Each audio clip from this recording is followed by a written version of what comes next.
Nous ne devons plus, au jour d'aujourd'hui, nous positionner en gendarme, n'est-ce pas, de l'Occident. L'Occident nous a tellement fait du mal, vient poser, créer des problèmes et revient encore trouver des solutions.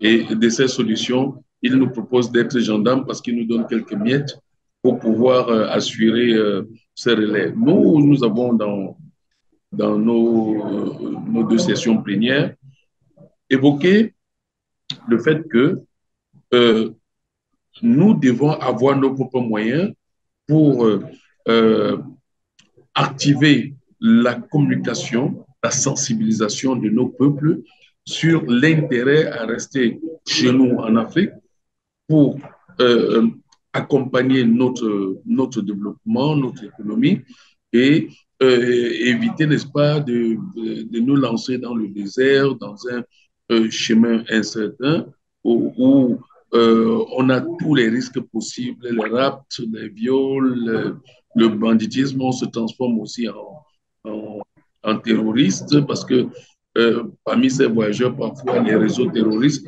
les récupèrent et les obligent, n'est-ce pas, à aller dans des combats. Donc, il est question de, je vais utiliser le néologisme, d'une endogénisation, n'est-ce pas, de la politique africaine. Il faut faire en sorte que nous, en Afrique, nous ayons une politique qui encadre, n'est-ce pas, cette migration irrégulière, cette immigration illégale, parce que, en fait, pourquoi d'abord avoir les frontières? Pourquoi limiter les déplacements entre nous, Africains, qu'on soit du nord, de l'est, de l'ouest, du sud? Pourquoi limiter nos déplacements? On n'en a pas besoin. On a plutôt besoin d'avoir des politiques pour pouvoir accompagner, n'est-ce pas, la migration et faire en sorte que, au lieu d'être un facteur négatif de développement, que ce soit un facteur positif, un facteur gagnant-gagnant dans l'intérêt des différents États. Merci beaucoup. Comme vous l'avez souligné, les discussions se poursuivent tout au long de cette conférence qui prendra fin demain, justement. Merci beaucoup pour ce petit résumé que vous nous avez fait sur les deux sessions qui ont meublé cette première journée. Et je vous souhaite une bonne suite de conférences et une fructueuse conférence à la fin. Merci beaucoup. Je vous remercie. Je remercie tous vos téléspectateurs, tous vos auditeurs.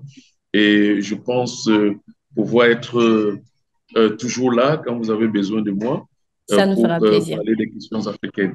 Ça nous fera plaisir. Donc, je rappelle que vous êtes Gilbert Nkanto du Cameroun. Voilà, et vous êtes le secrétaire général du MDPR, Mouvement panafricain pour la Renaissance. Mon mouvement est un mouvement qui date aujourd'hui de 23 ans. C'est né justement en Libye en 2001, notamment à Tripoli. Et vous voyez qu'on se retrouve encore en Libye en 2024 pour aborder, n'est-ce pas, des questions panafricaines. Nous avons, en notre temps, c'est-à-dire en 2001, posé beaucoup des jalons, parmi lesquels la charte panafricaine de la jeunesse, qui est devenue aujourd'hui la charte africaine de la jeunesse, et qui a été adoptée par l'Union africaine et entérinée par tous les différents États africains.